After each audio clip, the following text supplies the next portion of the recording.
여러분 알고 계셨습니까? 지금 이 영상을 보고 있는 이 순간에도 우리 몸속에서는 어떤 기관이 단 한순간도 멈추지 않고 계속 움직이고 있습니다. 심장이 아닙니다. 그것은 온몸을 흐르고 있는 혈관입니다. 그런데 아이러니하게도 우리를 살게 하는 이 혈관이야말로 가장 조용하고도 가장 잔인한 방식으로 우리의 삶을 빼앗아 가려고 하고 있습니다. 피가 멈춘 것도 아니고 숨이 끊어진 것도 아닙니다. 그런데도 어느 날 갑자기 말이 제대로 나오지 않게 되고 한쪽 손이 움직이지 않게 됩니다. 어제까지만 해도 가족과 웃으며 식사를 하던 사람이 오늘은 침대에 누워 천장만 바라보게 됩니다. 왜 하필 나에게 이런 일이 생긴 것인가 쓰러진 사람이라면 누구나 그렇게 생각합니다. 그러나 분명하게 말씀드립니다. 그것은 결코 갑자기 일어난 일이 아닙니다. 혁명이 새로운 생각의 결합으로 시작되듯이 질병 또한 잘못된 조합에서 시작됩니다. 기름진 음식 끊임없는 스트레스, 그리고 자신의 몸에 대한 무관심, 이 세 가지가 겹치는 순간 여러분의 혈관 안에서는 매일 조금씩 막힘이 쌓여가고 있는 것입니다. 제가 응급실에서 수많은 환자들을 마주하며 절실히 느껴온 사실이 있습니다. 바로 나는 괜찮겠지라는 방심이야말로 가장 위험하다는 것입니다. 제 환자분들 중에 62살의 김영수님이라는 남성이 계셨습니다. 그는 동네 봉사활동에도 꾸준히 참여할 만큼 활발한 분이었고 정기 건강검진에서도 특별한 이상 소견을 지적받은 적이 한 번도 없었습니다. 나는 건강하다, 감기 한 번 안 걸린다. 이것이 그의 늘 입에 붙어 있던 말이었습니다. 어느 겨울 아침 그는 평소와 다름없이 세면대 앞에 서서 세수를 하고 있었습니다. 차가운 물로 얼굴을 씻던 그 순간 갑자기 오른팔에 힘이 잘 들어가지 않는 묘한 감각을 느꼈습니다. 수건을 집으려 했지만 제대로 쥐어지지 않았습니다. 그는 잠시 멈칫하다가 이렇게 생각했습니다. 어제 마당 일을 해서 근육이 조금 뭉친 건가 보다. 그렇게 가볍게 넘긴 채 그는 아무렇지 않게 아침 식사를 하러 자리를 옮겼습니다. 그러나 불과 3시간 뒤 상황은 완전히 달라졌습니다. 가족들이 이상함을 알아차렸을 때 그는 이미 말을 또박또박 이어서 하지 못하는 상태가 되어 있었습니다. 구급차로 병원에 이송되었을 때 그의 뇌혈관은 이미 막혀 있었고 돌이킬 수 없는 손상을 입은 뒤였습니다. 진단은 뇌경색이었습니다. 여기서 여러분께 반드시 이해해 주셔야 할 중요한 사실이 있습니다. 뇌경색이라는 병은 어느 날 갑자기 번개처럼 떨어지는 사건이 아닙니다. 이것은 마치 집안의 수도관이 오랜 시간에 걸쳐 서서히 녹슬고 그 안에 찌꺼기가 쌓이다가 결국 물이 흐르지 않게 되는 과정과 똑같습니다.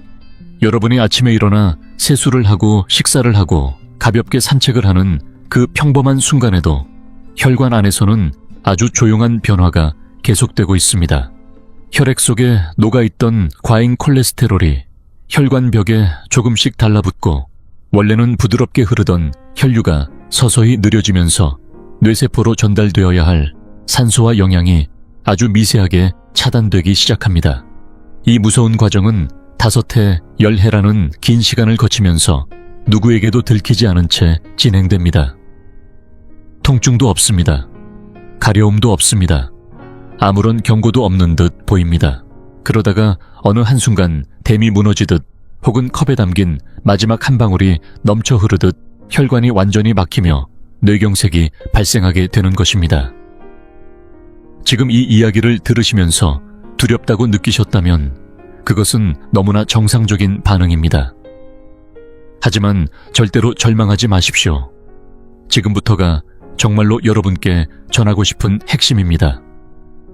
나쁜 조합이 병을 만든다면 좋은 조합은 병을 막고 더 나아가 이겨낼 수 있습니다. 특정한 영양소를 가진 과일, 아주 작은 생활 습관의 변화, 그리고 무엇보다 제대로 아는 것. 이 세 가지의 조합이 여러분의 뇌혈관을 극적으로 바꿀 수 있습니다. 이것은 단순한 건강 정보가 아닙니다. 앞으로의 10해, 20해의 삶을 지켜내기 위한 하나의 공식입니다. 오늘 이 영상을 끝까지 시청하신다면 여러분은 다시 숨을 되찾고 젊음을 회복하는 혈관을 위한 구체적인 길을 얻게 되실 것입니다. 그것은 비싼 약이나 고통스러운 재활이 아니라 내일부터 당장 시작할 수 있는 맛있고 즐거운 습관입니다. 김영수님처럼 조금만 더 일찍 알았더라면 하고 후회하는 분들을 저는 더 이상 보고 싶지 않습니다. 그래서 오늘 이 영상을 준비했습니다. 그렇다면 이제 여러분께서는 구체적으로 어떤 신호를 주의 깊게 살펴야 할까요? 많은 분들이 그냥 지나쳐버리는 순간들이 있지만 사실 우리 몸은 그때마다 필사적으로 구조 신호를 보내고 있습니다. 지금부터 말씀드릴 내용은 단순한 참고 사항이 아닙니다. 지금 당장 확인하셔야 할 3가지 위험 신호에 대한 이야기입니다. 갑작스럽게 어지럼이 몰려오고 한쪽 팔이나 다리에 힘이 제대로 들어가지 않는 느낌 말을 하려고 하는데 혀가 꼬이는 것처럼 발음이 흐트러지고 단어가 자연스럽게 이어지지 않는 어색함, 또는 시야가 갑자기 뿌옇게 흐려지거나 지금까지 한 번도 경험해보지 못한 강한 두통이 갑자기 찾아오는 순간 대부분의 사람들은 이럴 때 가장 먼저 이렇게 생각합니다. 그냥 기분 탓이겠지. 요즘 피곤해서 그래. 잠을 좀 못 자서 그런가 보다. 스스로를 그렇게 설득하며 잠깐 쉬면 괜찮아질 것이라고 믿으려 합니다. 그러나 제가 응급실에서 수백 명이 넘는 환자들을 직접 마주하며 절실히 깨달은 사실이 있습니다. 바로 이 생각, 이 가벼운 자기 위로가 얼마나 위험한 선택인지에 대한 것입니다. 사실 뇌혈관에는 우리가 반드시 알아야 할 무서운 특징이 하나 있습니다. 그것은 혈관이 절반 가까이 막혀 있어도 대부분의 사람들은 아무런 이상을 느끼지 못한다는 점입니다. 우리 몸은 생각보다 훨씬 정교하게 작동하기 때문에 어느 정도 혈류가 부족해지더라도 다른 혈관이 대신 역할을 하거나 혈압을 조절하면서 기능을 유지하려고 합니다. 이러한 능력을 보상기능이라고 부릅니다. 이 기능 덕분에 우리는 평소와 다름없이 생활을 이어갈 수 있습니다. 하지만 바로 이 점이 더 큰 위험이 됩니다. 왜냐하면 병이 진행되고 있다는 사실을 스스로 알아차리지 못하게 만들기 때문입니다. 그리고 혈관의 막힘이 약 70%를 넘는 순간 몸은 더 이상 버티지 못하고 마지막 신호를 보내기 시작합니다. 산소가 부족하다, 더 이상 견딜 수 없다는 절박한 외침이 뇌에서 시작됩니다. 그 신호가 바로 어지럼이고 저림이며 이유 없는 두통으로 나타나는 것입니다.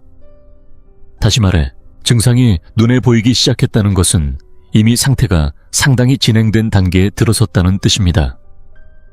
그렇다면 우리는 어떤 신호를 주의 깊게 살펴야 할까요? 지금부터 간단한 자가 점검을 해보겠습니다. 단 하나라도 해당된다면 여러분의 혈관은 지금 도움을 요청하고 있을 가능성이 있습니다.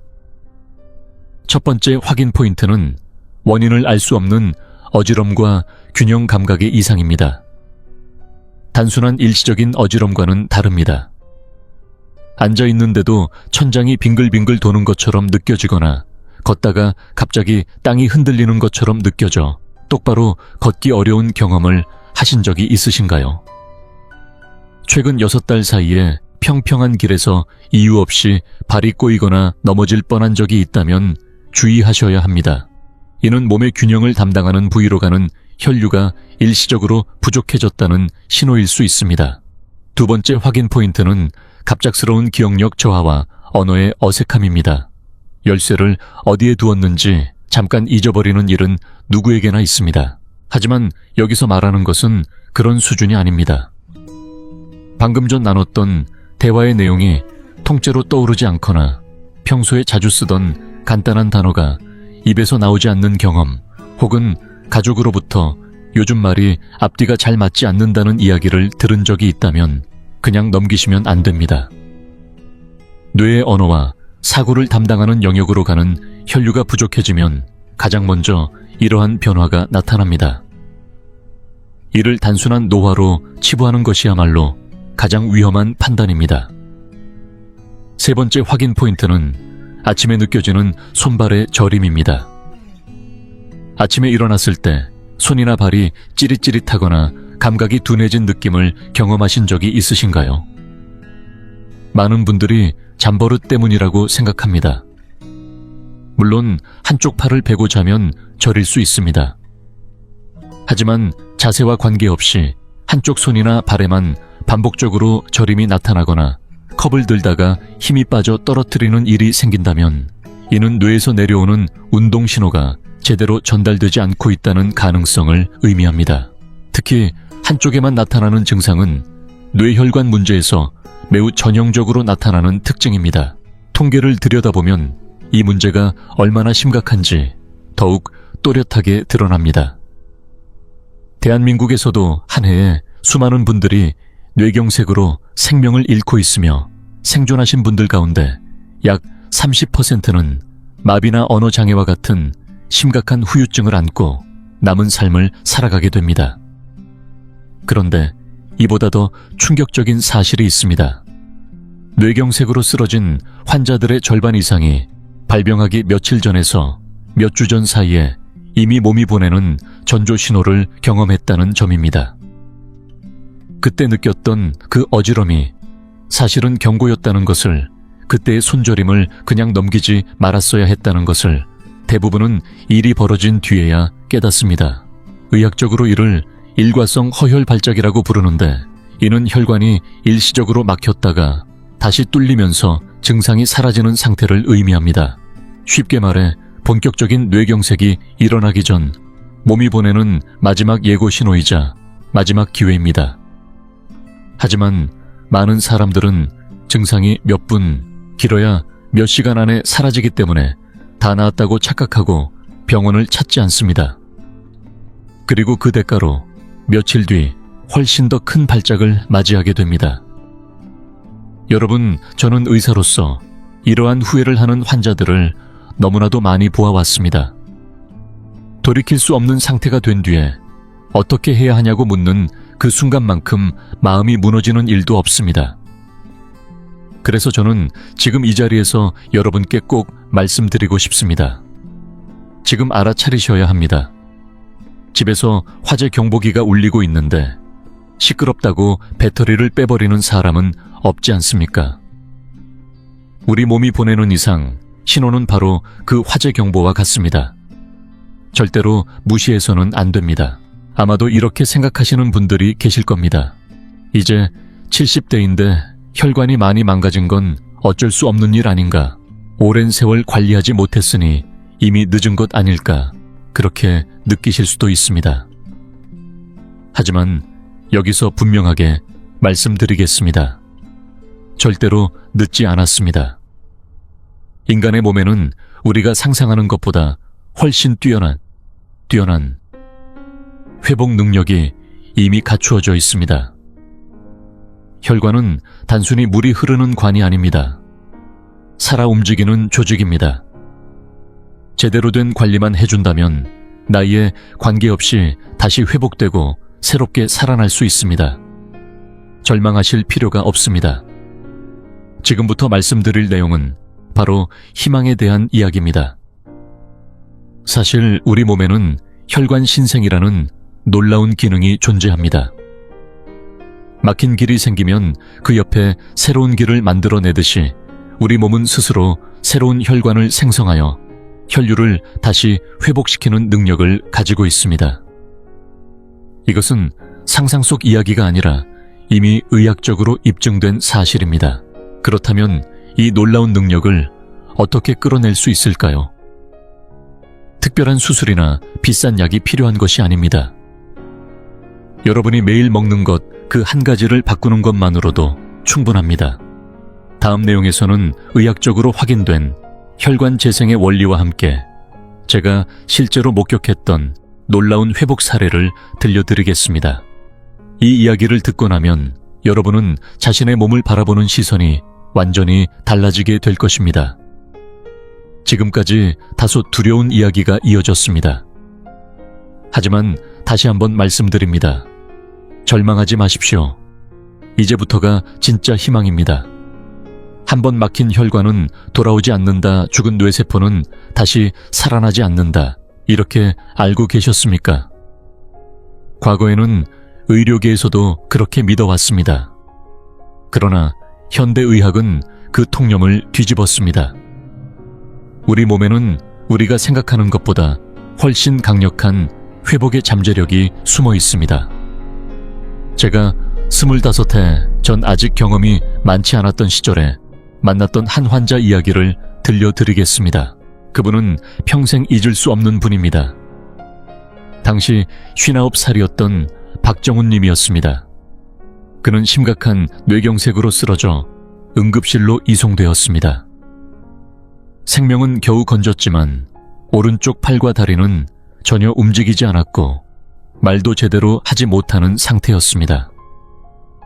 병실 한쪽에서 아내와 딸이 더 이상 대화를 나눌 수 없는 것 아니냐며 눈물을 흘리던 장면이 지금도 선명하게 떠오릅니다. 솔직히 말씀드리면 당시에 저 역시 의학적 자료를 근거로 보았을 때 그분이 다시 걸으며 가족과 대화를 나눌 수 있을 것이라고는 생각하지 못했습니다. 현 상태를 유지하는 것만으로도 다행이라고 판단했습니다. 하지만 저는 단 하나의 말을 전했습니다. 포기하지 마십시오. 인간의 몸은 우리가 생각하는 것보다 훨씬 강합니다.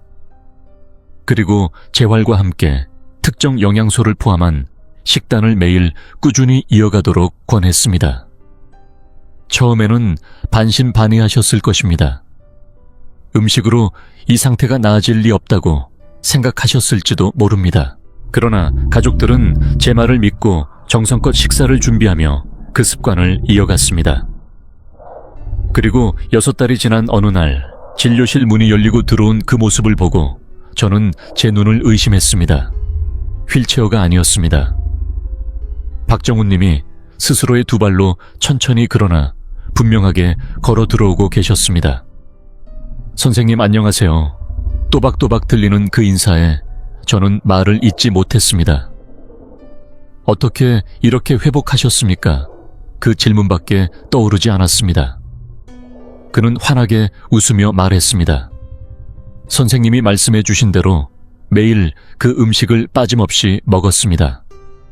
하루도 거르지 않았습니다. 가족들도 끝까지 저를 믿어주었습니다. 그래서 제 몸도 결국 반응해 준 것 같습니다. 그 순간 저는 의사로서의 사명을 다시금 느끼게 되었습니다. 이것은 기적이 아닙니다. 우리 몸이 가진 과학입니다.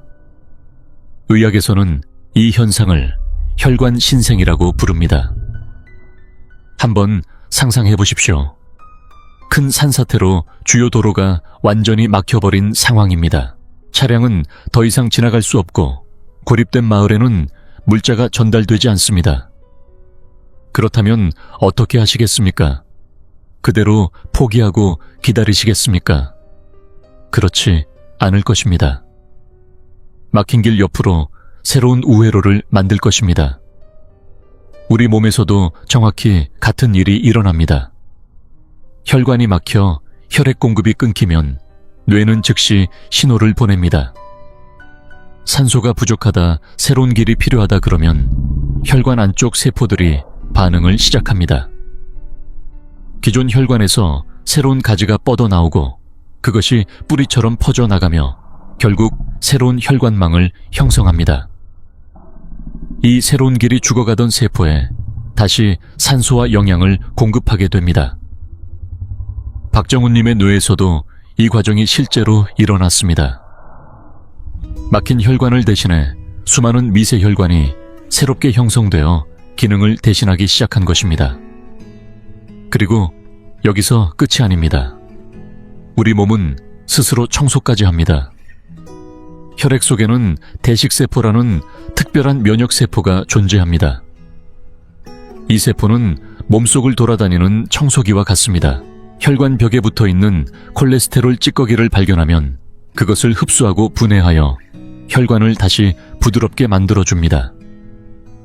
딱딱하게 굳어버린 혈관이 다시 유연함을 되찾는 것입니다.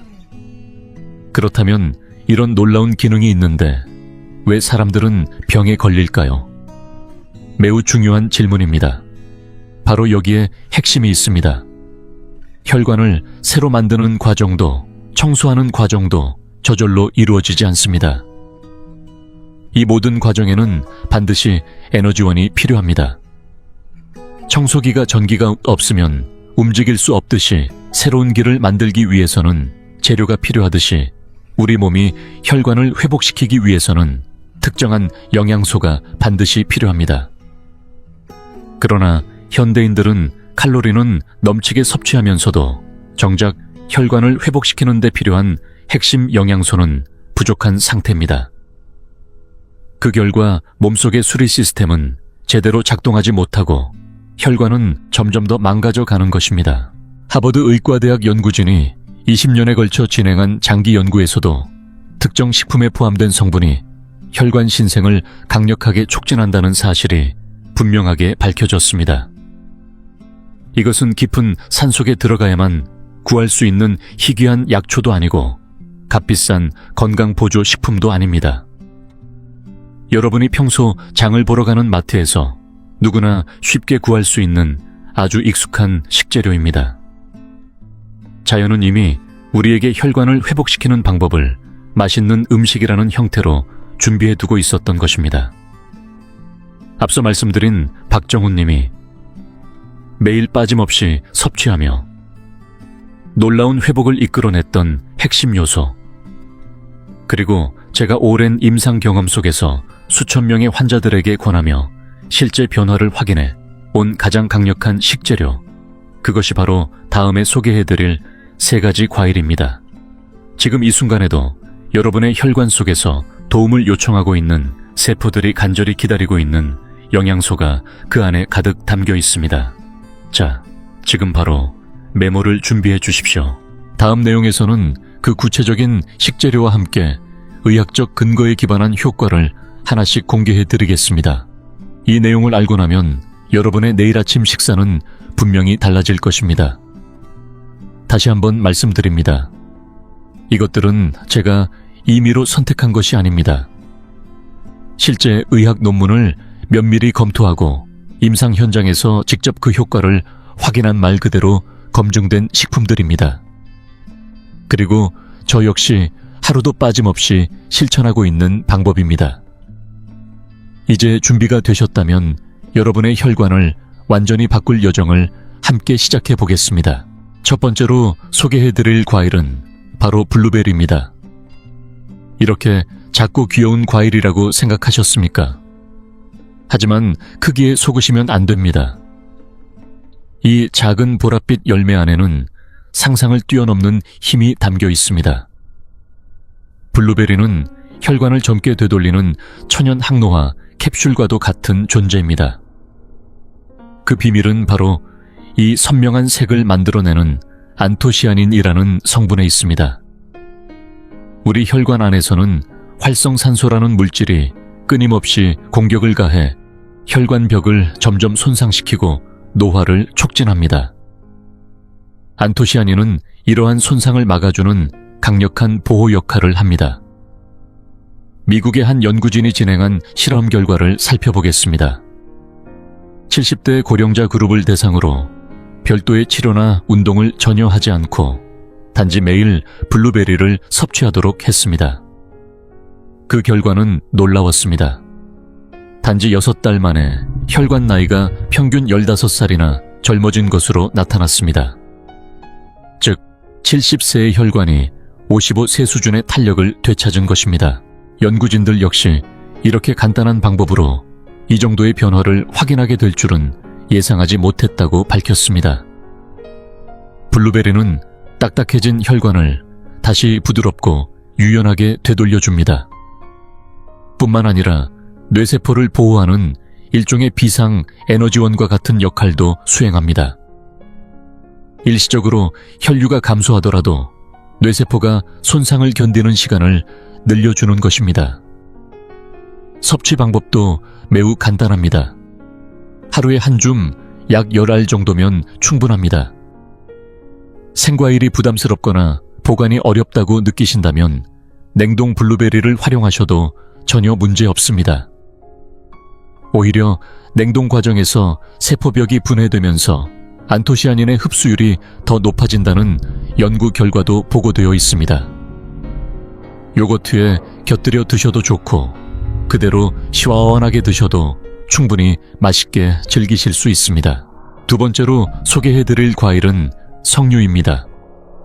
예로부터 생명의 열매라고 불려온 석류. 그 이름은 결코 과장이 아니었습니다. 현대 과학이 그 이유를 분명하게 밝혀냈기 때문입니다. 석류를 반으로 갈라보시면 붉은 보석처럼 반짝이는 알맹이들이 빽빽하게 들어있는 것을 보실 수 있습니다. 바로 그 선명한 붉은색을 만들어내는 성분이 푸니칼라진이라는 특별한 폴리페놀입니다. 이 성분은 혈관을 위한 강력한 정화 역할을 합니다. 오랜 생활 습관으로 인해 혈관 내벽에는 콜레스테롤 찌꺼기가 쌓여 플라크를 형성하게 되고 이것이 혈류를 방해하는 가장 큰 원인이 됩니다. 그런데 푸니칼라진은 이처럼 굳어있는 찌꺼기를 분해하고 몸 밖으로 배출되기 쉽게 만드는 놀라운 능력을 가지고 있습니다. 이스라엘의 한 병원에서 진행된 연구에 따르면 동맥경화 환자들에게 매일 석류 주스를 섭취하게 한 결과 1년 만에 혈관 내 플라크가 약 30% 감소한 것으로 나타났습니다. 뿐만 아니라 뇌경색의 주요 위험 요소인 고혈압 역시 개선되었고 혈류 속도 또한 눈에 띄게 증가했습니다. 실제로 환자들은 몸이 한결 가벼워졌고 머리가 맑아진 느낌이 든다고 이야기했습니다. 마치 안개가 걷힌 것처럼 선명해졌다는 표현을 공통적으로 사용했습니다. 이 변화는 단순히 수치상의 개선에 그치지 않고 스스로 체감할 수 있을 정도의 차이를 만들어냅니다. 다만 석류를 매일 손질해서 먹는 것은 번거로울 수 있기 때문에 석류 주스를 활용하시는 것을 권해드립니다. 여기서 반드시 기억하셔야 할 한 가지가 있습니다. 반드시 설탕이 첨가되지 않은 100% 주스를 선택하셔야 합니다. 당분이 들어가면 오히려 건강에 해가 될 수 있습니다. 하루에 한 컵 약 100ml 정도를 아침 공복 상태에서 섭취하시는 것이 흡수율을 높이는 가장 효과적인 방법입니다. 세 번째로 소개해드릴 과일은 아보카도입니다. 아보카도라고 하면 채소가 아니냐고 생각하시는 분들도 많습니다. 하지만 아보카도는 분명한 과일입니다. 그리고 뇌혈관 건강에 있어서는 단순한 식재료를 넘어 진정한 구원자와도 같은 존재입니다.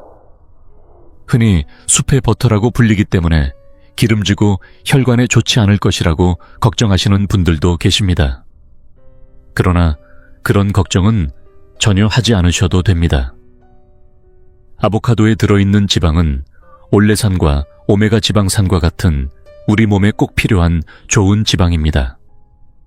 한번 생각해 보십시오. 기름때가 잔뜩 낀 것을 물로만 씻어낼 수는 없습니다. 깨끗하게 제거하려면 새로운 기름이 필요합니다. 아보카도의 좋은 지방은 혈액 속에 쌓인 나쁜 콜레스테롤을 씻어내고 끈적하게 흐르던 혈액을 맑고 부드럽게 만들어줍니다. 여기에 더해 아보카도에는 바나나보다 더 많은 칼륨이 들어있습니다. 우리는 일상 속에서 자신도 모르게 염분을 과하게 섭취해야 하는 경우가 많습니다. 과도한 염분은 혈관을 수축시키고 혈압을 높이는 원인이 됩니다. 반대로 칼륨은 몸속에 남아있는 나트륨을 밖으로 배출시켜 혈압을 자연스럽게 낮추는 데 도움을 줍니다. 즉, 아보카도는 칼륨으로 혈압을 조절하고 좋은 지방으로 혈관을 정화하는 두 가지 역할을 동시에 수행하는 식품입니다. 캘리포니아 대학의 연구에서도 매일 아보카도 반 개를 꾸준히 섭취한 사람들의 경우 나쁜 콜레스테롤 수치는 감소하고 반대로 혈관을 보호하는 좋은 콜레스테롤 수치는 증가한 것으로 확인되었습니다. 섭취 방법도 어렵지 않습니다. 하루에 반 개 정도면 충분합니다. 그리고 여기서 꼭 알려드리고 싶은 중요한 방법이 하나 있습니다. 아보카도를 드실 때는 반드시 토마토와 함께 드시기 바랍니다. 토마토에 포함된 리코펜은 아보카도의 좋은 지방과 함께 섭취할 때 체내 흡수율이 훨씬 높아집니다. 아보카도와 토마토를 함께 곁들인 샐러드는 단순히 맛있는 한 끼를 넘어 혈관을 젊게 되돌리는 가장 강력한 식단이 될 수 있습니다.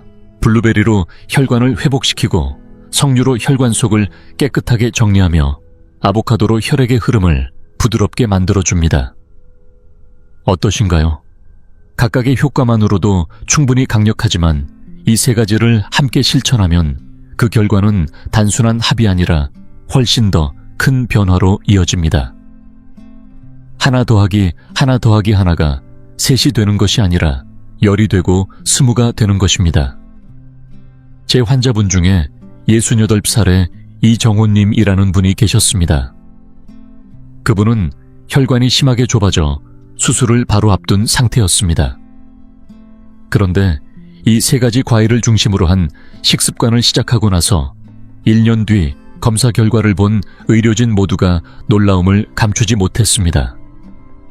특별한 약을 추가로 복용하신 적이 있습니까? 라는 질문이 나올 정도로 혈관 상태가 눈에 띄게 좋아졌기 때문입니다. 지금 그분은 예전보다 훨씬 활기차게 생활하시며 주말마다 골프를 즐기고 계십니다. 이것은 특정한 사람에게만 일어나는 특별한 일이 아닙니다. 누구에게나 충분히 일어날 수 있는 변화입니다. 여러분도 할 수 있습니다. 다만 여기서 한 가지 궁금해지실 수 있습니다. 이 세 가지를 매일 어떻게 실천해야 할까? 더 효과적인 시간이나 방법이 있는 것은 아닐까 하는 점입니다. 걱정하지 않으셔도 됩니다. 마지막으로 이어질 내용에서는 이 세 가지 과일의 효과를 최대한 끌어올리고 앞으로의 10해, 20해의 건강을 지키는 데 도움이 되는 최적의 아침 습관과 함께 가장 이상적인 조합 방법을 구체적으로 안내해 드리겠습니다. 이 정보를 알고 실천하느냐, 아니면 그대로 지나치느냐, 바로 이 지점이 앞으로의 삶을 바꾸는 중요한 갈림길이 될 것입니다. 이제 마지막 단계입니다. 지금까지 이 영상을 함께 해주신 여러분은 이미 많은 사람들이 알지 못하는 강력한 도구를 손에 넣으셨습니다.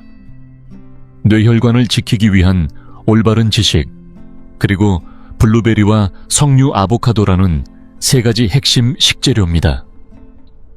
하지만 아무리 좋은 정보를 알고 있어도 실천하지 않으면 혈관은 단 한치도 달라지지 않습니다. 중요한 것은 어떻게 일상 속에서 이를 지속할 것인가입니다. 세 가지를 매일 챙겨 먹는 것이 부담스럽게 느껴지실 수도 있습니다. 그러나 걱정하지 않으셔도 됩니다. 제가 환자분들께 늘 권해드리는 방법은 누구나 쉽게 이어갈 수 있는 간단하면서도 만족스러운 생활 루틴입니다. 내일 아침을 한번 떠올려 보십시오. 잠에서 깨어나 커튼을 열고 신선한 공기를 깊이 들이마십니다. 그리고 주방으로 가서 한 컵의 석류 주스를 준비합니다. 선명한 붉은 빛은 몸이 다시 활력을 되찾기 시작한다는 신호와도 같습니다. 공복 상태에서 마시는 그 상큼한 맛이 잠들어 있던 세포를 깨우고 혈관을 정리하는 과정을 시작하게 만듭니다. 이어지는 아침 식사에서는 빵을 준비하는 동안 아보카도 반 개를 잘라 토마토와 함께 곁들입니다. 이 조합이 중요한 이유는 앞서 설명드린 것처럼 아보카도의 좋은 지방이 토마토의 리코펜 흡수를 높여주기 때문입니다. 여기에 약간의 올리브 오일과 소금을 더하면 집에서도 충분히 균형 잡힌 식사를 완성할 수 있습니다. 그리고 식사 후에는 블루베리를 한 줌 정도 더해 드십시오. 상큼한 식감과 함께 안토시아닌이 몸속으로 퍼지며 손상된 혈관을 회복시키는 데 도움을 줍니다. 이 정도라면 충분히 실천 가능하다고 느껴지지 않으십니까? 이처럼 세 가지 식품을 함께 활용하면 각자의 기능이 서로를 보완하며 더 큰 효과를 만들어냅니다. 석류는 정화하고 아보카도는 흐름을 개선하며 블루베리는 보호와 회복을 담당합니다. 이렇게 서로 협력할 때 그 결과는 단순한 합을 넘어서는 변화를 만들어냅니다. 실제로 이 방법을 꾸준히 실천하신 환자분들 중에는 눈에 띄는 개선을 경험하신 분들이 많습니다. 70살의 최민수님은 진료실에서 이렇게 말씀하셨습니다. 평생 약에 의존해야 할 줄 알았는데 식습관만으로 이렇게 달라질 수 있다는 것이 믿기지 않습니다. 처음에는 몸이 무겁고 쉽게 피로해졌지만 이 루틴을 시작한 지 석 달이 지나면서 아침에 일어나는 것이 훨씬 수월해졌다고 하셨습니다. 어지럼이 줄어들고 손발의 저림도 거의 사라졌습니다. 6달 후 검사에서는 혈압이 안정적으로 유지되고 혈관 상태도 이전보다 훨씬 개선된 것을 확인할 수 있었습니다.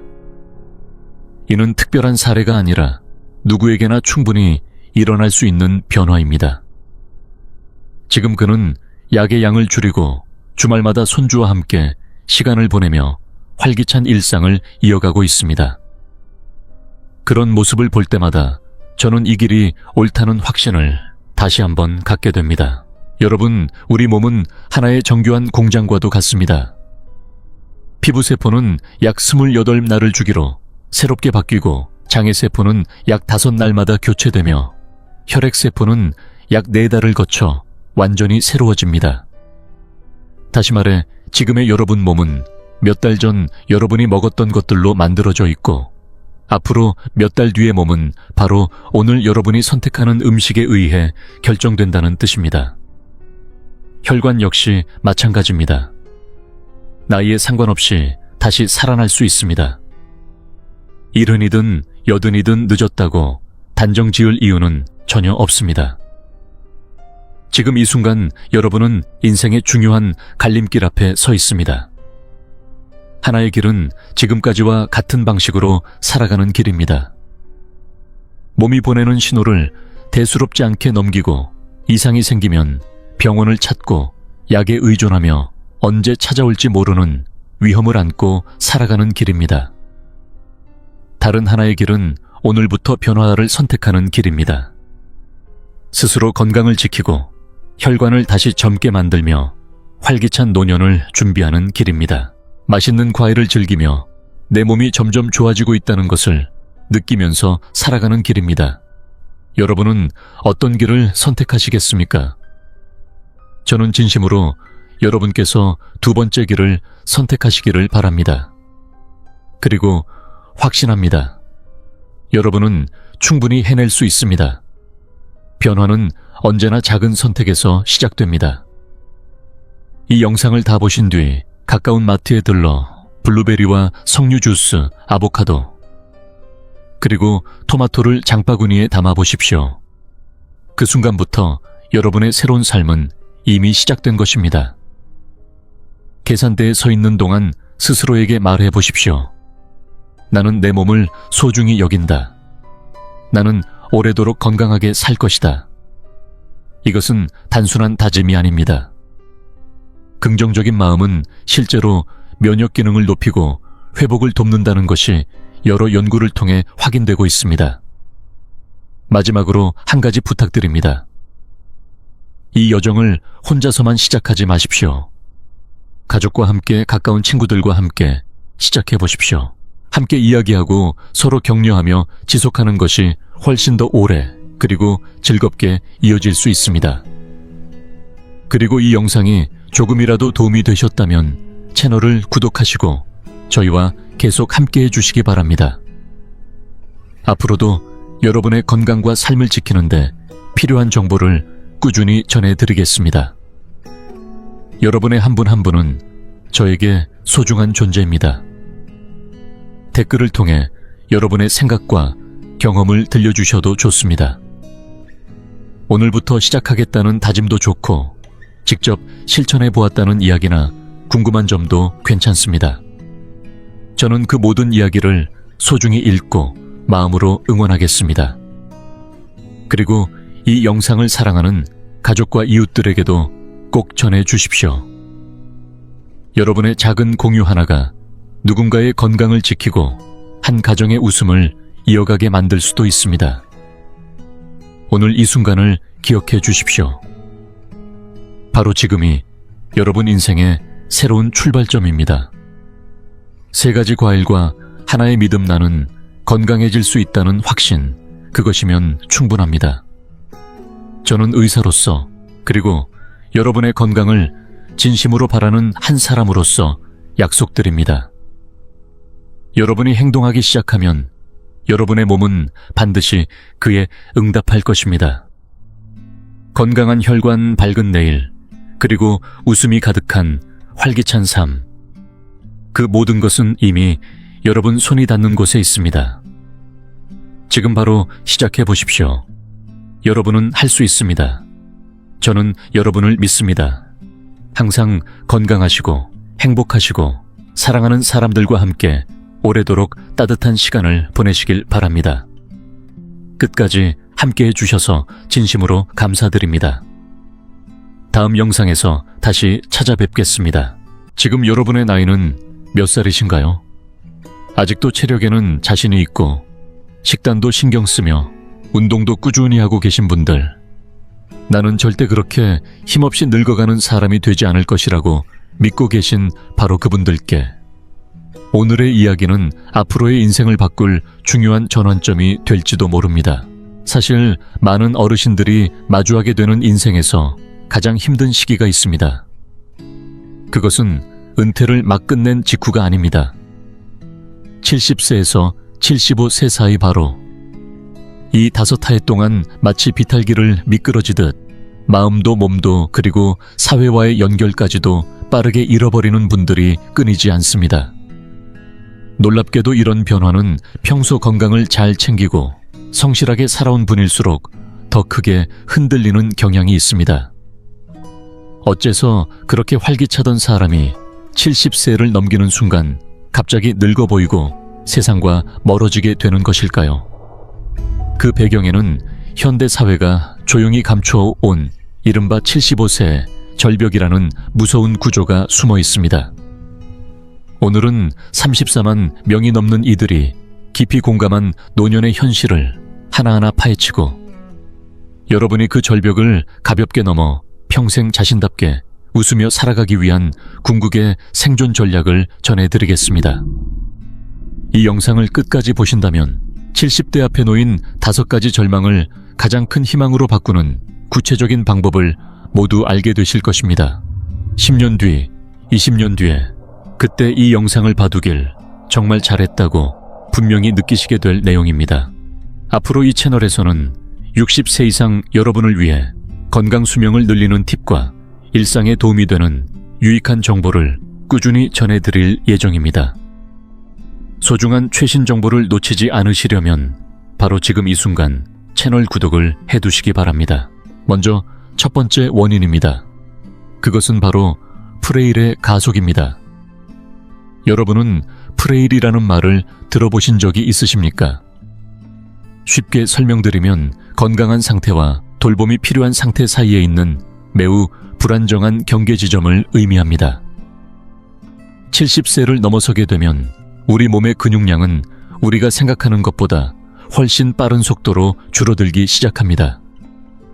어제까지만 해도 아무렇지 않게 다녀오던 동네 마트까지의 길이 어느 날 아침 갑자기 마치 높은 산 정상에 오르는 것처럼 멀고 험난하게 느껴지는 순간이 찾아옵니다. 이것이 바로 프레일의 무서움입니다. 여기 한 분의 이야기를 들려드리겠습니다. 72살의 김영수 씨입니다. 김영수 씨는 현역 시절 누구보다 열정적으로 일하던 영업 담당이었고 은퇴 후에도 하루도 빠짐없이 만보를 걸으며 스스로를 관리해 왔습니다. 또래보다 훨씬 젊다는 자부심이 그의 가장 큰 자랑이었습니다. 그런데 73살이 되던 어느 날 주방 선반에 있던 잼병을 열지 못하는 일이 벌어졌습니다. 손에 힘이 들어가지 않고 찌릿한 통증이 느껴졌습니다. 결국 그는 아내에게 이것 좀 열어달라고 부탁할 수밖에 없었습니다. 그는 나중에 이렇게 말했습니다. 젬병 하나도 열지 못하는 자신을 보며 깊은 절망을 느꼈다고 말입니다. 이것은 단순한 악력 저하의 문제가 아닙니다. 근육의 감소가 자신감이라는 마음의 근육까지 함께 무너뜨린 순간이었습니다. 한번 스스로를 이제는 안 되겠다고 생각하게 되면 사람은 점점 바깥으로 나가는 것이 두려워집니다. 움직이지 않게 되면 다리는 더욱 약해지고 넘어질 위험은 급격히 높아집니다. 이러한 악순환을 끊어내기 위한 해결책은 값비싼 영양제를 찾는 것이 아닙니다. 오늘부터 바로 시작해 보셔야 할 것은 단 30초의 발가락 운동입니다. 의자에 앉은 채로 발가락으로 수건을 끌어당기는 간단한 동작입니다. 이 작은 움직임만으로도 발바닥으로 땅을 단단히 딛는 힘이 살아나고 넘어질 것 같은 불안감이 눈에 띄게 줄어듭니다. 자신의 발로 끝까지 땅을 붙잡고 서 있는 감각, 이것이야말로 70대의 벽을 넘어가기 위한 가장 첫 번째 무기가 됩니다. 이어서 두 번째 원인입니다. 그것은 바로 사회적 소멸입니다. 다소 자극적으로 들릴 수 있는 표현일지도 모릅니다. 그러나 70세에서 75세 사이에 남성들을 가장 깊이 괴롭히는 것은 질병이 아니라 자신의 역할을 잃는 순간입니다. 직장에 다니던 시절에는 부장으로서 조직을 이끌었을 수도 있고 과장으로서 수많은 후배들에게 존경을 받았을 수도 있습니다. 하지만 70세를 넘어서 완전히 이 일을 내려놓는 그 순간 손에 쥐고 있던 명함은 그저 종이 한 장에 불과해집니다. 사회로부터 더 이상 필요하지 않은 존재가 된 것 같은 느낌. 아침에 눈을 떠도 갈 곳이 없고 전화벨도 울리지 않으며 메시지 한 통 오지 않는 그 고요한 공백이 서서히 마음을 잠식해 들어갑니다. 이 외로움은 단순한 감정의 문제가 아닙니다. 뇌에 치명적인 영향을 미치는 요인입니다. 최근 여러 연구에서는 고립으로 인한 건강 손상이 하루에 담배 15개비를 피우는 것과 맞먹는 수준이라고까지 보고되고 있습니다. 많은 분들이 두뇌를 유지하기 위해 계산 문제를 풀거나 퍼즐을 맞추며 애쓰고 계십니다. 물론 그것도 의미 있는 노력입니다. 하지만 그보다 더 중요한 것이 있습니다. 바로 사람과 사람 사이에 살아있는 대화입니다. 오늘 날씨 참 좋네요. 넥타이가 참 잘 어울리십니다. 이런 사소한 한마디가 뇌의 여러 영역을 동시에 깨워줍니다. 1시간 동안 혼자 문제를 푸는 것보다 단 5분 동안 누군가와 웃으며 이야기를 나누는 것이 치매 예방에는 훨씬 더 큰 효과를 발휘합니다. 직함이 사라진 나 자신을 그대로 받아들이고 사랑할 수 있게 되는 것. 그것이 두 번째 생존 전략입니다. 지역 봉사 활동이어도 좋고 취미 모임이어도 괜찮습니다. 더 이상 과거의 직함으로 살아가는 것이 아니라 한 사람의 인간으로서 누군가에게 도움이 될 수 있는 자리를 스스로 찾아 나서야 합니다. 세 번째 원인은 바로 친구 관계의 고갈입니다. 70대에 접어들면 누구도 피할 수 없는 변화가 하나씩 다가옵니다. 그것은 바로 주변 사람들과의 이별이 점점 늘어난다는 사실입니다. 불과 얼마 전까지 함께 골프를 치며 웃고 떠들던 동네 친구가 갑자기 병원에 입원했다는 소식을 듣게 되고, 매주 만나던 가장 가까운 벗이 어느 날 갑자기 세상을 떠났다는 연락을 받게 됩니다. 늘 다음 주에 또 봅시다 라고 가볍게 나누던 인사가 어느 순간을 기점으로 다시는 돌아올 수 없는 마지막 인사가 되어버립니다. 이 반복되는 상실의 경험이야말로 70대가 인생에서 가장 힘든 시기라고 불리는 이유 중 하나입니다. 함께하던 사람들이 하나둘 줄어들면서 나를 둘러싸고 있던 세계 자체가 점점 작아지고 어느 순간 자신이 고립되어 가고 있다는 느낌을 받게 됩니다. 그러나 여기서 가장 중요한 것은 절대로 포기하지 않는 것입니다. 많은 사람들이 공감한 이 문제에 대한 해답은 의외로 단순합니다. 새로운 절친을 만드는 것이 아닙니다. 오히려 더 넓고 느슨한 관계를 여러 개 만들어 두는 것이 핵심입니다. 처음부터 깊고 무거운 관계를 맺으려고 하면 오히려 부담이 커지고 지치게 됩니다. 대신 얼굴을 마주치면 자연스럽게 인사를 나누고, 마트 계산대에서 짧게 한마디를 건네고, 엘리베이터에서 가볍게 안부를 묻는 그런 관계로 충분합니다. 이런 작고 가벼운 연결을 최소 3개 이상 유지하는 것이 고립을 막아주는 가장 강력한 방어막이 됩니다. 동네 카페에 자주 들러 얼굴을 익히는 것도 좋고, 근처 공원에서 열리는 아침 체조에 참여하는 것도 좋으며, 도서관에서 늘 마주치는 사람들과 눈인사를 나누는 것도 좋은 방법입니다. 누군가가 나를 알고 있고 내가 이 사회 안에 여전히 연결되어 있다는 그 작은 감각이 쌓이기 시작하면 마음속 깊은 곳에 자리 잡은 불안은 서서히 사라지기 시작합니다. 결국 70대를 지탱하는 힘은 거창한 관계가 아니라 일상 속에서 자연스럽게 이어지는 작고 따뜻한 연결이라는 사실을 잊지 않으셔야 합니다. 4번째 원인은 바로 돌봄의 한계입니다. 이 이야기는 솔직히 외면하고 싶어지는 현실일지도 모릅니다. 그러나 반드시 마주해야 할 중요한 문제이기 때문에 분명하게 말씀드리겠습니다. 70세에서 75세 사이의 시기는 단순히 자신의 몸이 약해지는 시기만이 아닙니다. 동시에 평생을 함께해온 배우자의 건강에도 변화가 찾아오고 자연스럽게 돌봄이 시작되는 시기이기도 합니다. 이른바 노노간병입니다. 많은 분들이 이렇게 생각하십니다. 사랑하는 배우자를 다른 사람에게 맡길 수는 없다. 마지막까지 내가 직접 책임지는 것이 진정한 부부의 도리라고 말입니다. 그래서 혼자서 모든 것을 감당하려고 애쓰는 분들이 정말 많습니다. 그러나 분명히 말씀드립니다. 그 책임감과 희생정신이 오히려 두 사람 모두를 더 위험한 상황으로 몰아넣을 수 있습니다. 서울의 한 아파트 욕실에서 겨울철에 미끄러져 허리를 다치고 한동안 움직이지 못하게 된 박정호 씨의 사례처럼 한계는 예고 없이 찾아옵니다. 몸이 약해진 상태에서 무리하게 모든 것을 혼자 해결하려다 보면 결국 돌보는 사람과 돌봄을 받는 사람 모두가 동시에 무너지는 상황으로 이어질 수 있습니다. 그렇다면 어떻게 해야 할까요? 해결 방법은 의외로 단순합니다. 지금 이 순간 반드시 기억해 두셔야 할 단어가 있습니다. 바로 지역사회 통합돌봄지원센터입니다. 이곳은 단순한 행정기관이 아니라 고령자의 삶을 전반적으로 지원해주는 종합상담 창구입니다. 아직 간병이 필요하지 않은 단계라고 해도 괜찮습니다. 최근 들어 조금 불안하다, 앞으로가 걱정된다고 가볍게 상담을 요청하는 것만으로도 충분합니다. 전문가의 도움을 받는 것은 결코 가족을 저버리는 행동이 아닙니다. 오히려 전문가를 적절히 활용하는 것이야말로 사랑하는 사람을 끝까지 지켜내기 위한 가장 현명한 선택입니다. 모든 것을 혼자 감당하는 것이 미덕이라는 생각에서 벗어나야 합니다. 누군가의 도움을 받는 것은 약함이 아니라 전략입니다.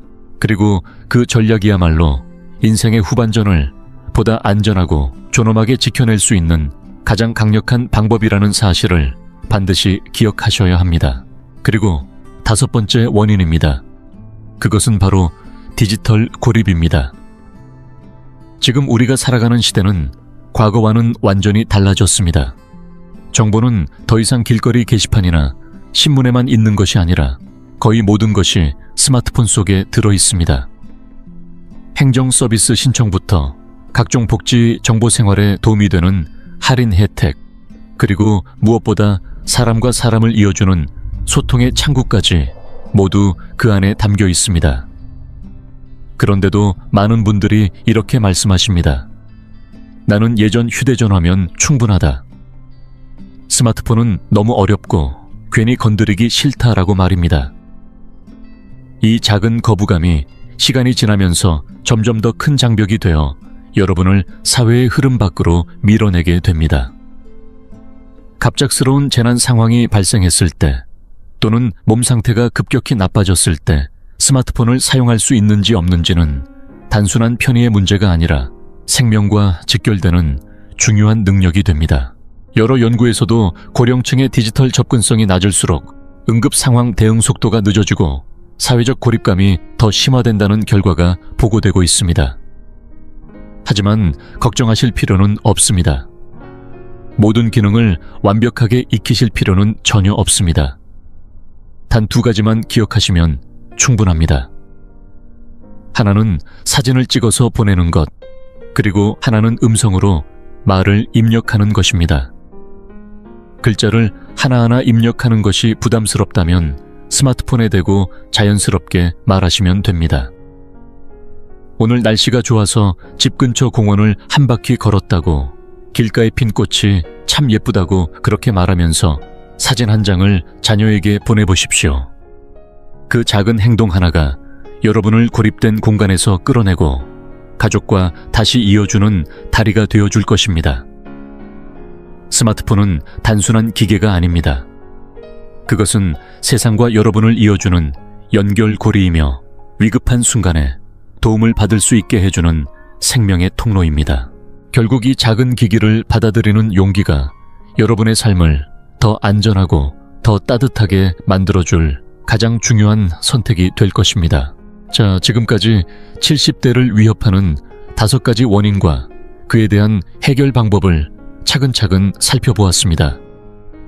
듣는 동안 마음이 무겁게 느껴지는 부분도 있었을 것입니다.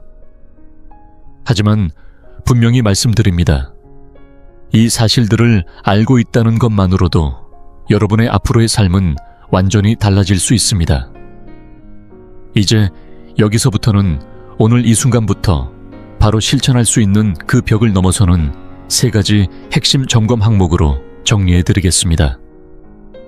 첫 번째입니다. 매일 단 30초라도 발가락을 움직여 주십시오. 이 작은 습관이 스스로 걷고 움직일 수 있는 힘을 지켜주는 가장 기본이 됩니다. 2번째입니다. 도움을 요청하는 연습을 하셔야 합니다. 상대가 전문가이든 이웃이든 혹은 어린 손주라도 괜찮습니다. 사소한 불편함이라도 혼자 끌어안지 말고 누군가에게 털어놓는 용기, 그 작은 의지가 여러분을 고립에서 꺼내는 시작점이 됩니다. 3번째입니다. 일주일에 한 번은 새로운 장소로 나가보십시오. 가보지 않았던 동네 식당도 좋고 처음 들러보는 공원도 좋습니다. 낯선 풍경과 새로운 자극은 뇌에 신선한 활력을 불어넣고 삶의 감각을 다시 깨어나게 합니다. 70세에서 75세라는 시기는 분명 인생에서 가장 큰 고비처럼 느껴질 수 있습니다. 그러나 다른 시선으로 바라보면 그것은 오래된 생각과 습관을 내려놓고 완전히 새로운 나로 다시 태어날 수 있는 귀중한 전환점이기도 합니다. 실제로 75세를 넘어서 지금이 가장 편안하고 행복하다고 말하는 분들을 보면 공통점이 있습니다. 그분들은 혼자 버티지 않고 자연스럽게 주변의 도움을 받아들이며 살아가고 계십니다. 여러분은 결코 혼자가 아닙니다. 이 채널은 앞으로도 여러분의 건강과 마음이 더욱 단단해질 수 있도록 현실적이고 따뜻한 정보를 계속 전해드릴 것입니다. 오늘의 이야기가 앞으로의 10년, 20년을 밝히는 작은 등불이 된다면 그것보다 더 기쁜 일은 없습니다. 혹시 비슷한 경험이 있으시거나 마음속에 고민이 있으시다면 주저하지 마시고 댓글로 나눠주십시오. 여러분의 이야기는 또 다른 누군가에게 큰 위로와 힘이 될 수 있습니다. 그리고 오늘 내용이 조금이라도 도움이 되었다고 느끼셨다면, 내일부터라도 한 걸음 움직여 보겠다는 마음이 드셨다면 좋아요와 구독으로 함께해 주십시오. 여러분의 응원은 이 영상을 만드는 데 있어 가장 큰 힘이 됩니다. 알림을 설정해 두시면 다음 영상에서 더 깊이 있는 삶의 지혜를 놓치지 않고 받아보실 수 있습니다. 그럼 다음 영상에서 다시 뵙겠습니다. 언제나 여러분다운 미소로 건강하고 평안한 하루를 보내시길 바랍니다. 시청해 주셔서 진심으로 감사드립니다. 여러분께 한 가지 여쭤보겠습니다. 운동이 부족한 것, 흡연량, 그리고 치아의 개수. 이 세 가지 중에서 생존 위험에 가장 크게 영향을 주는 요소는 무엇이라고 생각하십니까? 정답은 바로 치아의 개수입니다. 국내 65세 이상 어르신들을 대상으로 진행된 대규모 연구 결과를 보면 조절 가능한 위험 요인 가운데 치아의 개수가 사망 위험에 가장 큰 영향을 미치는 것으로 나타났습니다. 두 번째는 운동 부족이었고, 세 번째는 흡연량이었습니다. 결국 치아 건강은 운동이나 흡연보다도 더 큰 영향을 줄 수 있는 중요한 요소일 가능성이 있습니다. 한번 생각해 보십시오. 치아가 사라지면 제대로 씹을 수 없고, 씹지 못하면 고기나 채소를 충분히 먹지 못하게 됩니다. 단백질 섭취가 부족해지면 근육이 점점 약해지고, 근력이 떨어지면 쉽게 넘어지거나 일상생활이 어려워질 위험이 커집니다. 결국 치아는 건강한 몸을 유지하기 위한 기반과도 같은 존재입니다. 마치 수도나 전기처럼 평소에는 그 중요성을 잘 느끼지 못하지만 한번 문제가 생기면 전체가 멈춰버리는 것과 같습니다. 저는 종합진료를 담당하며 평소 내과 중심으로 전신을 진료하고 있습니다. 외래에서 수백 명의 환자분들을 만나면서 한 가지 확신하게 된 사실이 있습니다. 치아가 잘 유지된 분들은 나이가 들어도 활력이 있습니다. 원하는 음식을 스스로 씹어 먹을 수 있는 분들은 체력뿐만 아니라 의욕까지 함께 유지하고 있습니다. 그래서 오늘은 치아에 대한 이야기를 해보려 합니다. 먼저 치아가 나빠졌을 때 어떤 심각한 결과가 이어질 수 있는지 살펴보겠습니다. 당뇨나 심장질환뿐만 아니라 전신으로 이어지는 만성염증의 흐름까지 함께 설명드리겠습니다. 이어서 잇몸은 한번 나빠지면 회복이 어렵다는 기존의 생각을 뒤집는 흥미로운 연구도 소개해드리겠습니다. 단 3주 동안 양치를 하지 않았을 때 어떤 변화가 일어났는지 살펴보고, 마지막으로 잇몸을 지키기 위한 4가지 핵심 방법을 논문 근거를 바탕으로 정리해드리겠습니다. 끝까지 함께해 주시기 바랍니다. 먼저 여러분께 꼭 알고 계셨으면 하는 사실이 하나 있습니다. 치주염은 단순히 입 안에서만 끝나는 국소적인 문제가 아닙니다. 이 질환이 시작되면 잇몸 속에서는 눈에 보이지 않는 만성염증이 계속해서 이어지게 됩니다. 마치 입 안 어딘가에서 작은 불씨가 꺼지지 않은 채 은근히 타오르고 있는 상태와도 같습니다. 그리고 이 염증은 그 자리에 머무르지 않습니다.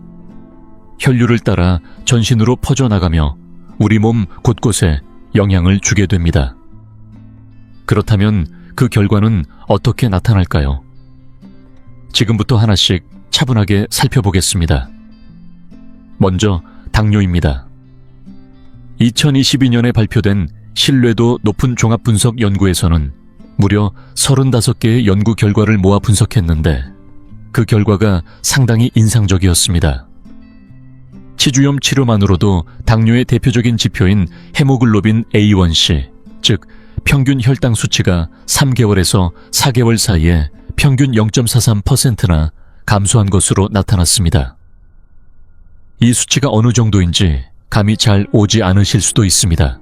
일반적으로 당뇨 치료에서 약을 한 가지 추가했을 때 기대할 수 있는 헤모글로빈 A1C. 변화폭은 대략 0.4에서 0.9 사이입니다. 그렇다면 다시 말해보겠습니다. 조금 조심스럽지만 분명하게 말씀드리면 잇몸 치료만으로도 약 한 종류를 추가한 것과 맞먹는 효과가 나타났다고 볼 수 있습니다. 반대로 생각해보면 어떨까요?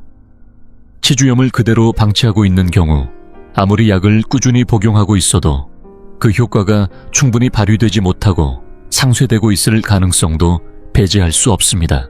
다음으로는 심장에 대해 말씀드리겠습니다. 여러 신뢰도 높은 메타 분석 결과를 종합해보면 치주염이 있는 분들은 심장 질환이나 혈관이 막히는 질환의 위험이 약 1.2배에서 4.4배까지 높아지는 것으로 나타났습니다. 왜 이런 일이 발생할까요? 잇몸에서 시작된 염증이 혈류를 타고 전신을 순환하면서 염증 물질이 직접 혈관벽을 손상시키기 때문입니다. 결국 입안에서 시작된 작은 불씨가 심장까지 번져버린다는 의미입니다. 그리고 여기서 끝이 아닙니다. 치매와도 깊은 관련이 있습니다. 중증 치주염을 가진 경우 알츠하이머형 치매에 걸릴 위험이 약 2.85배 높아진다는 결과가 보고되었습니다. 이 연구 역시 422만 명을 포함한 대규모 분석을 통해 도출된 매우 신뢰할 수 있는 결과입니다. 다시 말해 잇몸에서 시작된 염증이 뇌까지 영향을 미쳐 뇌 안에서도 염증 반응을 일으킬 수 있다는 뜻입니다. 게다가 이것만이 아닙니다. 뼈 건강에도 영향을 줍니다. 특히 폐경을 경험한 여성의 경우 치주염과 골다공증 사이의 연관성이 여러 연구에서 보고되고 있습니다. 생각해보면 자연스러운 결과입니다. 치주염은 치아를 지탱하는 뼈를 서서히 녹이는 질환이고 골다공증은 전신의 뼈를 약하게 만드는 질환입니다. 결국 두 질환 모두 뼈가 점점 약해지고 무너지는 공통된 특징을 가지고 있습니다. 따라서 이미 골다공증 진단을 받았거나 뼈가 약해지고 있다는 이야기를 들은 분들이라면 치주염 역시 반드시 함께 점검하고 관리해야 할 중요한 요소입니다. 마지막으로 반드시 주의하셔야 할 질환이 하나 더 있습니다. 바로 흡인성 폐렴입니다. 특히 고령층에서는 각별한 주의가 필요합니다. 흡인성 폐렴이란 삼키는 힘이 약해지면서 침이나 음식물 속에 포함된 세균이 식도가 아닌 폐로 잘못 들어가 감염을 일으키는 폐렴을 말합니다. 이와 관련해 매우 의미 있는 연구 결과가 있습니다. 국내의 여러 요양시설에서 치과 의사와 치과 위생사가 참여하는 전문적인 구강관리 서비스를 받은 그룹과 그렇지 않은 그룹을 비교했을 때 관리 서비스를 받은 쪽은 폐렴 발생률이 약 39% 낮았고 사망률 또한 약 50% 감소한 것으로 나타났습니다. 이 결과는 구강위생관리가 단순한 생활습관을 넘어 생명과 직결될 수 있음을 보여줍니다. 입안을 깨끗하게 유지하는 것만으로도 폐렴과 사망 위험까지 낮출 수 있다는 점은 결코 가볍게 볼 수 없습니다. 실제 진료 현장에서 기억에 남는 사례가 있습니다. 박영수라는 60대 남성 환자분이셨습니다. 당뇨 치료를 꾸준히 받고 있었고 식이 조절도 성실히 하고 있었으며 약도 빠짐없이 복용하고 있었지만 평균 혈당 지표인 헤모글로빈 A1C 수치가 좀처럼 내려가지 않았습니다. 그래서 구강 상태를 확인해 보았더니 최근 어금니가 흔들리기 시작했고 단단한 음식은 씹기 어려워졌으며 양치할 때마다 출혈이 있다는 말씀을 해주셨습니다. 자세히 진찰을 해보니 통증이 없어 그동안 참고 계셨던 치주염이 진행된 상태였습니다. 이후 치과 치료를 통해 염증을 관리한 뒤 약 석 달이 지나자 식습관이나 약물은 그대로였음에도 불구하고 헤모글로빈 A1C 수치가 점차 감소하는 변화를 확인할 수 있었습니다. 물론 모든 환자에게 동일한 결과가 나타나는 것은 아니지만 앞서 소개한 연구 결과들과 함께 고려해보면 구강 내 염증을 조절하는 것만으로도 혈당 관리에 긍정적인 영향을 줄 가능성이 충분히 있다고 볼 수 있습니다. 여기까지 내용을 들으신 분들이라면 꼭 한 가지는 기억해 주셨으면 합니다. 치주염은 단순히 치아가 빠지는 문제가 아니라 전신을 무너뜨릴 수도 있는 염증의 시작점이라는 사실입니다. 그렇다면 이제 중요한 질문이 남습니다. 이 불씨를 과연 끌 수 있을까요? 이미 나빠진 잇몸은 다시 회복될 수 있을까요? 지금부터 그 부분을 차근차근 설명드리겠습니다. 잠시 숨을 고르는 시간입니다. 앞부분을 들으시고 잇몸 문제가 단순히 치아에만 국한된 것이 아니라는 점을 깨달으셨다면 그 인식이 바로 건강을 지키는 첫걸음입니다. 아직 구독하지 않으신 분들은 잊기 전에 저장하는 마음으로 구독해 두시고 공감 버튼을 눌러주시면 같은 고민을 가진 분들께 이 영상이 더 잘 전달될 수 있습니다. 이제 두 번째 이야기로 넘어가겠습니다. 앞서 치주염이 전신에 미치는 영향을 말씀드렸다면 이미 잇몸 상태가 나빠진 분들은 과연 되돌릴 수 있는지 궁금하실 겁니다. 결론부터 말씀드리겠습니다. 회복이 가능한 단계와 그렇지 않은 단계가 분명히 존재합니다. 이 부분은 매우 중요하니 집중해서 들어주시기 바랍니다. 잇몸 질환은 크게 두 가지로 나뉩니다. 첫 번째는 치은염으로 잇몸 표면만 붓고 염증이 있는 상태입니다. 불이 막 붙기 시작한 단계라고 생각하시면 됩니다. 아직 벽이나 기둥이 타지 않았기 때문에 불을 끄면 원래 상태로 돌아갈 수 있습니다. 두 번째는 치주염으로 치아를 지탱하는 뼈까지 손상된 상태입니다.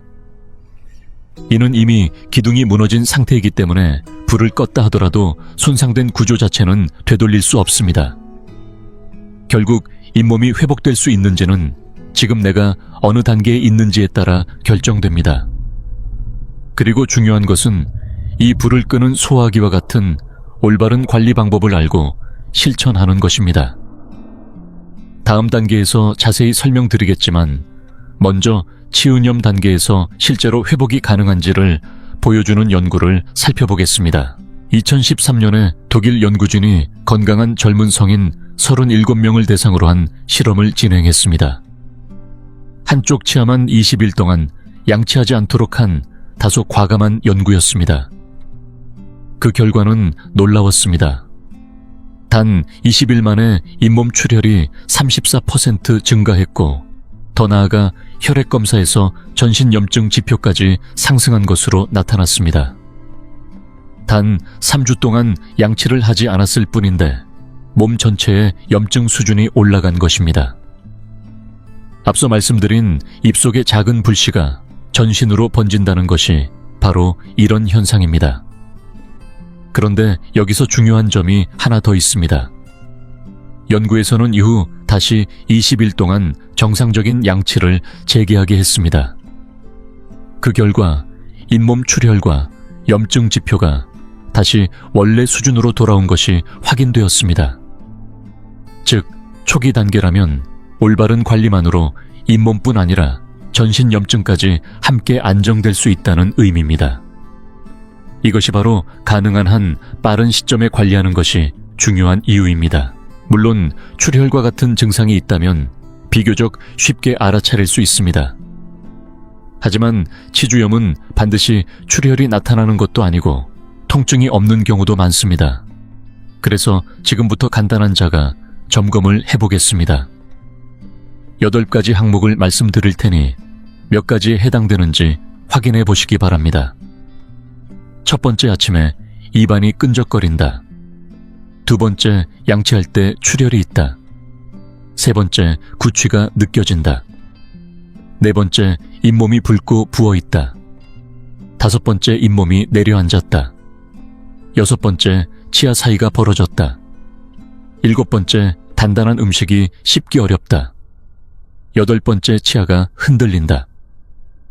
이 내용은 보건복지부에서 제공하는 건강정보 자료에서도 제시된 치주염의 대표적인 신호들입니다. 단 하나라도 해당된다면 위험 신호일 수 있지만 너무 걱정하지 않으셔도 됩니다. 모든 사람은 알아차린 그 순간부터 다시 시작할 수 있습니다. 다만 상태가 심해진 뒤에 치과를 찾게 되면 뼈가 손상되거나 잇몸이 회복되지 않는 경우가 많습니다. 그렇다면 애초에 치주염이나 치은염을 예방하려면 어떻게 해야 할까요? 당연히 예방이 가장 중요합니다. 다음 단계에서는 과학적 근거를 바탕으로 잇몸을 지키는 4가지 핵심 방법을 소개해 드리겠습니다. 이제부터는 실제로 바로 실천할 수 있는 방법을 말씀드리겠습니다. 무엇을 어떻게 해야 하는지 모든 내용은 연구 데이터를 기반으로 4가지 핵심 방법으로 정리해 드리겠습니다.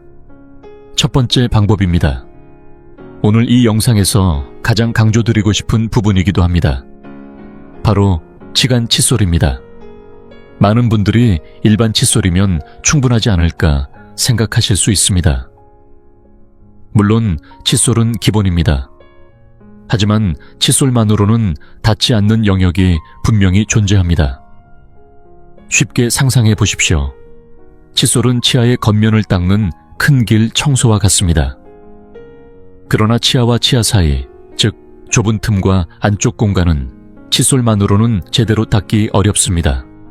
바로 그 사각지대에 세균이 쌓이고 염증이 시작됩니다. 2016년에 프랑스에서 진행된 연구에서는 치은염 환자 46명을 두 그룹으로 나누어 한쪽은 칫솔과 치간 칫솔을 함께 사용하게 하고 다른 쪽은 칫솔만 사용하도록 했습니다. 그 결과 치간 칫솔을 사용한 그룹은 치아 사이 출혈이 36%에서 약 10%로 크게 감소했습니다. 반면 칫솔만 사용한 그룹은 처음 34.8%였던 출혈 수치가 3개월 후 37.6%로 거의 변화가 없었고 오히려 증가하는 경향까지 보였습니다. 이 결과는 매우 분명합니다. 칫솔만으로는 치아 사이의 염증을 충분히 막을 수 없다는 것입니다. 하루 한 번 치간 칫솔을 추가하는 것, 그 단순한 습관만으로도 출혈 위험을 크게 줄일 수 있습니다. 번거롭게 느껴지실 수 있습니다. 하지만 하루 한 번, 특히 저녁 양치 전에 30초에서 1분만 투자해 보시기 바랍니다. 이 짧은 시간이 앞으로의 잇몸 건강을 지키고 당뇨 악화를 늦추며 심혈관 질환 위험을 낮추고 인지기능 저하 예방까지 이어질 수 있습니다. 두 번째 방법은 전동 칫솔입니다. 일반 칫솔로도 충분하지 않을까 생각하시는 분들도 계실 것입니다. 실제로 올바른 방법으로 닦는다면 수동 칫솔도 효과는 있습니다. 그러나 문제는 그 올바른 방법을 꾸준히 유지하는 것이 매우 어렵다는 점입니다. 여러 연구를 종합한 메타 분석 결과에 따르면 전동 칫솔을 사용한 경우 잇몸이 건강한 상태로 개선된 비율이 약 72%였던 반면 수동 칫솔을 사용한 경우는 약 21%에 불과했습니다. 약 3.4배의 차이가 난다는 의미입니다. 전동 칫솔은 일정한 속도와 균일한 압력으로 닦을 수 있기 때문에 손으로는 재현하기 어려운 효과를 제공합니다. 특히 손의 섬세한 움직임이 예전 같지 않은 중장년층에게는 매우 강력한 도구가 될 수 있습니다. 세 번째 방법은 정기적인 치과 관리입니다. 충치 치료나 치주염 치료를 받으셨더라도 적어도 한 계절에 한 번, 최소 1년에 한 번은 전문가의 점검과 검진을 받는 것이 필요합니다. 신뢰도 높은 종합분석 연구에 따르면 정기적으로 치과 관리를 받은 사람은 그렇지 않은 사람에 비해 치아를 상실할 위험이 약 26% 낮았습니다. 많은 분들이 치과는 아플 때 가는 곳이라고 생각하시지만 치주염은 통증이 없는 경우가 많습니다. 아프고 나서 가면 이미 늦은 경우가 많습니다. 따라서 정기적으로 치과를 방문하여 치석을 제거하고 초기 충치 여부를 확인하며 치주염 진행 여부를 점검하는 것이 매우 중요합니다. 마지막 네 번째 방법은 조금 다른 관점에서 전신 건강과 연결됩니다. 치주염을 악화시키는 가장 큰 위험 요인이 무엇인지 생각해 보신 적 있으신가요? 바로 흡연과 당뇨입니다. 흡연은 잇몸으로 가는 혈류를 감소시키고 면역 기능을 떨어뜨려 회복을 방해합니다. 아무리 열심히 양치를 해도 흡연을 지속하면 그 효과가 절반 이하로 줄어들 수 있습니다. 또한 당뇨는 앞서 설명드린 것처럼 치주염을 악화시키고 반대로 치주염은 다시 당뇨를 악화시키는 악순환을 만듭니다. 이 고리를 끊기 위해서는 혈당을 안정적으로 관리하면서 동시에 구강 관리를 철저히 하는 것이 필수적입니다. 결국 잇몸을 지킨다는 것은 단순히 입안의 문제가 아니라 전신 염증을 줄이는 일입니다. 이미 치주염이 진행되었다고 해서 모든 것이 끝난 것은 아닙니다. 진행을 늦추고 현재 상태를 유지하는 것만으로도 큰 의미가 있습니다. 최근에는 조직 재생 치료와 같은 방법들도 점점 발전하고 있습니다. 그러니 절대로 늦었다고 단정 짓지 마십시오. 가까운 치과를 방문하여 현재 잇몸 상태를 정확히 확인하고 자신에게 맞는 관리 방법을 상담해 보시기 바랍니다. 증상이 뚜렷해진 뒤에는 회복이 어려운 경우가 많습니다. 이제 오늘 내용을 정리해 보겠습니다. 첫 번째로, 치주염은 단순히 치아에만 국한된 질환이 아닙니다. 당뇨의 악화, 심장질환 치매, 골다공증 폐렴까지 이어질 수 있는 전신 만성염증의 출발점이라는 점을 기억하셔야 합니다. 두 번째로, 치은염 단계라면 충분히 회복이 가능합니다. 하지만 출혈을 방치할 경우 약 30% 정도에서 상태가 악화된다는 보고가 있습니다. 통증이 없으니 괜찮다고 생각하는 순간이 가장 위험한 시점입니다. 세 번째로, 잇몸을 지키기 위한 4가지 핵심 방법입니다.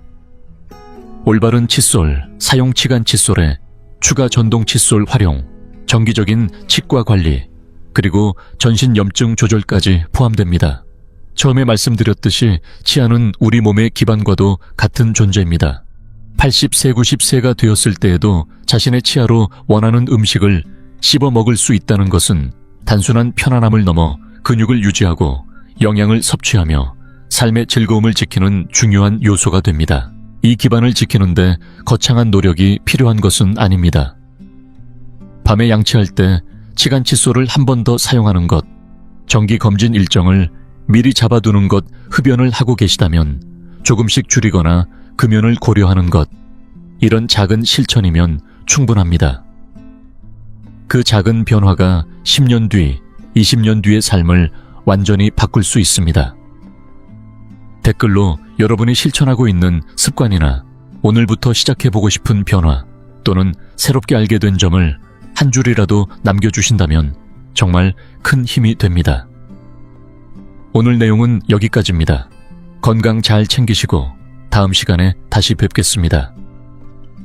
저는 진료 현장에서 만난 환자분들로부터 70대 이후의 삶에 대한 많은 지혜를 배워왔습니다. 운동만큼이나 중요한 것이 사람과의 관계였고, 약을 더하는 것보다 불필요한 것을 줄이는 것이 더 큰 변화를 만들기도 했습니다. 나이가 들어도 건강하고 행복하게 살아갈 수 있는 다양한 삶의 방식이 있습니다. 그 이야기들이 궁금하시다면 영상 아래 설명란을 참고해 주시기 바랍니다.